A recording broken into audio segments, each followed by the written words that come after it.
Hey everybody, Paul Bray, Family Friendly Gaming. And I'm Teen Gamer. And this FFG Chronicles is going to be kind of an FFG reacts to the EA and the Microsoft press conferences for E3 2017. Which apparently happened over the last 2 days. Yeah, so the PR and marketing for EA and the PR and marketing for Microsoft completely failed us. They didn't bother to tell us that they moved them, the EA one, from Monday to Saturday, the Microsoft from Monday to Sunday. Normally what happens is Monday before E3 at 9 a.m. Pacific Standard Time, Microsoft has theirs. Right after theirs finishes, you walk over, take a bus to the EA one, then you take a bus to the Ubisoft one, then you take a bus to the Sony one. That's kind of how it goes. It progresses from place to place to place to place. Yeah, it is a busy day and you're running all around. However, I don't like this moving something out to Saturday, moving something out to Sunday, because what that means is if you wanted to physically attend all the press conferences and E3, you would have to be in LA for a week. So you have to fly out Friday to make sure you're there for the Saturday EA. Then you're there for the Sunday Microsoft. Then on Monday Ubisoft and Sony have theirs. And the PC, but we don't really. Well, Sunday night this set us off, but they were all macabre and M-rated, so we didn't even pay them any attention. And then Tuesday morning, Nintendo has theirs, and then the show is Tuesday, Wednesday, Thursday, and then you would be able to fly back on Friday. That means you have to be there an entire week. Don't like that. In fact, I'm at the point where I'm just sick of the press conferences, and we usually, when we attend in person, we just attend the first 2 days. As you can tell, we're here in the Memphis studios, the Family Friendly Gaming studios, so we're not attending in person this year. And I guess maybe next year we'll try to attend, and then maybe 2020. The cost-benefit analysis, the CBA, is really bad on attendance of those shows. I'm sorry, it's horrible for us. And we're like, well, we might as well just invest in games and systems and what we need to invest in to make, like the camera equipment, the recording software, all the stuff we need to make Family Friendly Gaming better. So that's kind of how we've been looking at it. So anyway, I guess I'll get into EA's. So they came out with some Madden drummers, and Madden is now going to have a FIFA-like story. I can't remember if they did this a long time ago with Madden. I think they did. I think I played it on some GameCube one. We're going to have to see how they play out the story. Yeah. I know you want to have a walk-on story where... Yeah, I would like to see it where you don't get drafted, and you can walk on to any team and tryouts, because every pro team has got to try out. You can pick whatever team you want to try out for, whatever position you play, and try out and see if you can progress in from that way. My thought was maybe you start as a player, you play like an entire season or a year, and then they fast forward so many years when your player decides he's going to become a coach because he can't do it anymore. Then after he's done being a coach and he's made all this money, he goes and buys himself a team. And becomes an owner. Yeah. So you get to go from player mode to coach mode. And it would be a good way to bring in an original team. Yeah. From there, they pushed their gaming leagues like, oh wow, here's our champion ever, whatever, playing this game. Like, woo! Then there's some Battlefield 1, which was yuck. FIFA 18 looks pretty good. It looks good. We'll see how it plays. Yeah, they have a new Need for Speed. I was just like, ugh. Last one was online only. Yeah, A Way Out, that just looks yuck to me. Anthem might be T, but it looks like it has a good chance to be M. It kind of reminds me of Xenoblade. Yeah. The mechs, at least. And then finally, we're getting NBA Live 18. Finally, NBA Live is coming back. Don't say that. Last one was supposed to be coming back, and it got... NBA Live looks good, and maybe it'll compete with 2K, NBA 2K again. The controls, the way they're describing it, sound really confusing. I suppose it's one of the things you could adapt to and learn to, but they're talking you got to flick the one stick one direction, flick the other stick another direction. It's probably to be more immersion, though. That way you can do more things. But it sounds like it's going to be confusing. And then they have a Your Player story mode. Ugh. Then they finished it with Star Wars Battlefront 2. Yeah, it's interesting. They said, we had a tweet heard around the world asking when they're going to have a good offline story mode in Star Wars Battlefront like they did on the PlayStation 2 version. Now, here's what irritates me. Family Friendly Gaming wrote about that when Star Wars Battlefront came out. We complained about it in the review. We've written about that issue. I noticed how EA didn't bother to point out that we did this. We mentioned this years ago, and they kind of keep it quiet. And then someone tweets, and they're like, "Oh, we have to go listen to them." Yeah, well, maybe they read our review, and that's where they came up with the idea. Did you think of that, EA? Well, now we know what to do. We just go at EA Sports, tweet it, and get listened to. But with Star Wars Battlefront, the remake, it takes forever to load, even when you're playing offline. Yeah. That thing takes a good 10 minutes to get into a match. It lasts maybe that long. Hey, EA, play off of disc. How about that concept? We've written about that before, too. Oh, I'm not even done with the installation. Just the loading. I just want to play off disc. You know, play off cartridge, play off disc, play off SD card. As long as you're not playing the kind of Mickey Mouse multiplayer modes that are really small, if you play the bigger one, the Walker Assault, it makes it feel like a real battle. That's the only way, and most of that's online. Well, and the other thing is, you know, when they're doing their press conferences, you have to realize there's a whole lot of propaganda, a whole lot of hype, and like we wrote about the Video Game Disconnect, the hype article, reality and what they claim ain't exactly always similar. So on to Microsoft's, which was on Sunday. Their big news was Xbox One X, so it's another Xbox S2. One S2. that CS2. is a little bit better. And anyone knows that some of the worldly gaming media sites who are covering it, they're all like, "We are so excited about this." I'm like, could you be awake? I mean, at least smile if you're actually technically excited. I'm not excited about it. Ooh, jet lag. Yeah, because we have to be in LA. I would like EA to move, or E3 to move somewhere else. I would like E3 to go away sometimes. Just let companies tell us what they want to tell us, when they want to tell us, instead of we have to tell you during this one short time frame.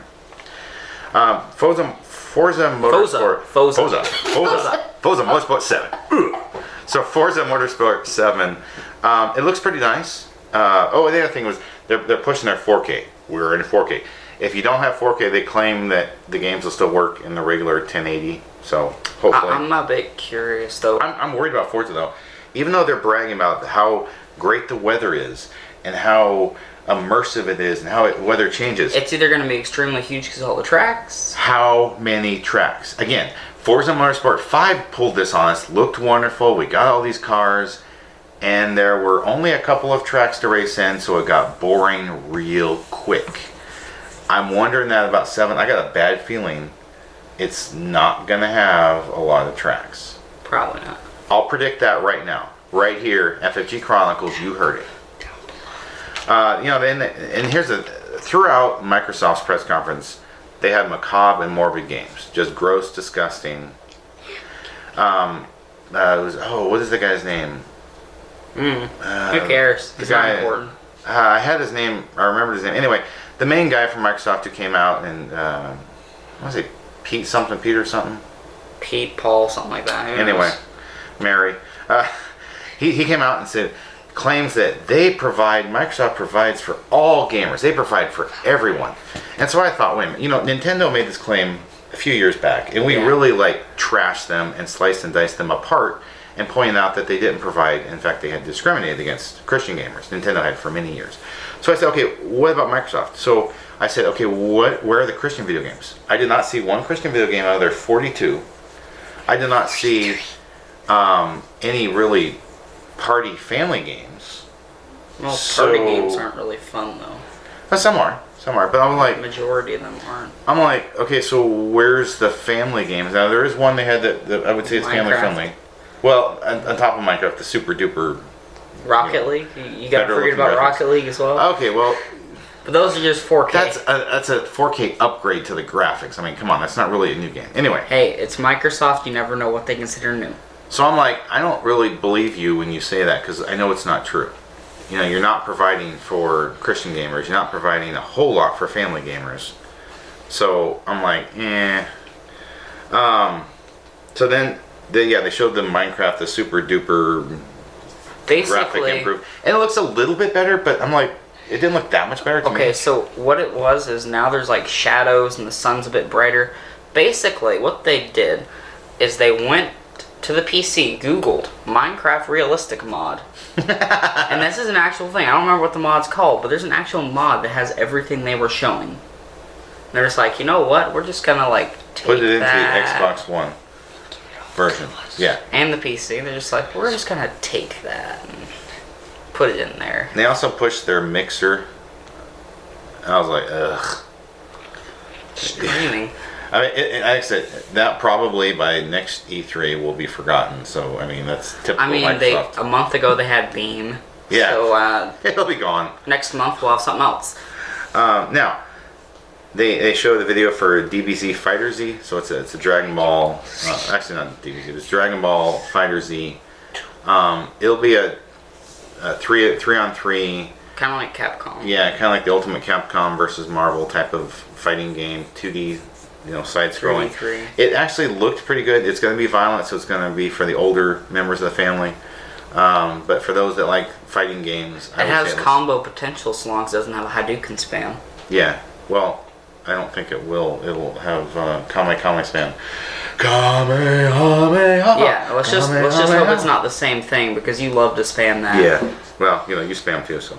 No, but I actually do combos with the spam. You just straight spam. So they had some more macabre, morbid games. The Artful Escape. It's an indie-looking game that. Escapist 2.0. Hey, whoa! Now that I think about it, where's Escapist 2? I don't know. They haven't shown it yet. They did do a press release about it, so it is coming. Maybe they're gonna wait till the show. And there was more morbid games. Sea of Thieves. I really hope Sea of Thieves is T.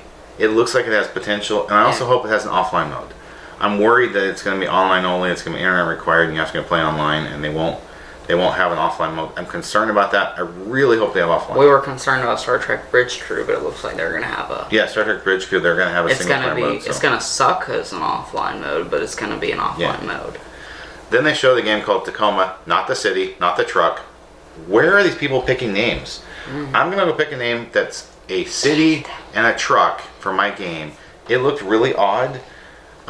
Nice looking space station, but horrible looking people. So, I don't know. Who knows? Now, finally, the one game that I was actually interested in and excited about is Super Lucky's Tale. It looks pretty cool, and we're finally, September 29th, going to get Cuphead. How many years have we been waiting for Cuphead? I don't know. I forgot it even existed. I think it was maybe going to come years. out for the Xbox 360, and now they're finally getting it this year. Hopefully it gets a physical copy release. I don't know. It's been long enough where they should be able to put it on a disc, I would think. Then there was some more macabre and morbid games. Then they're bragging about their ID at Xbox, and they flashed a whole bunch of pictures of games that, I don't know, maybe they'll be okay, hopefully. Ori's coming back with a sequel. Now, I'm kind of like on Ori because it really promoted trying to teach people to reject and leave God and run away from God. So I kind of didn't like that in it. The gameplay itself was okay, but if they wouldn't have had all the false gods and goddesses belief and all that, it would have been a much better game. I hope the sequel does that, but I kind of doubt. It's highly unlikely. Yeah. I don't know why people liked it so much. I mean, usually they're there for the violent games, and you just got this game. Looks like Baymax is having a forced adventure. 2D side-scrolling. Then they were like, we're bringing back original Xbox compatibility to some Xbox games, kind of like they've done with some Xbox 360. I noticed the games that we're really into, I have a feeling won't be included. Like the Bible game, Larry Boy. I have a feeling those won't be included. They usually seem to get forgotten. PSO, maybe. I don't know. I mean, don't want to go there. We'll lose all our saves, but maybe. Probably will be neglected. They seem to be only providing for the hardcore gamers. That seems to be all Microsoft is about, is the hardcore haters. And then they finished off with some more macabre and morbid stuff. And that was it. It was kind of disappointing. It was really disappointing. Like I said, only a couple of games that we'd be interested in, like a handful at most, that we'll probably even play. Yeah. So, and my thing is, I don't get the Xbox One X. What's the point? I mean, They We're want. the most powerful console on the planet. This will be the most powerful console on the planet until Sony announces something that's better. I mean, Until tonight. Until tonight, Yeah. it's the most powerful. I don't get it. I'm kind of like, Here's my question: if you could go and play on the Xbox One X at E3, why is it not being released right now?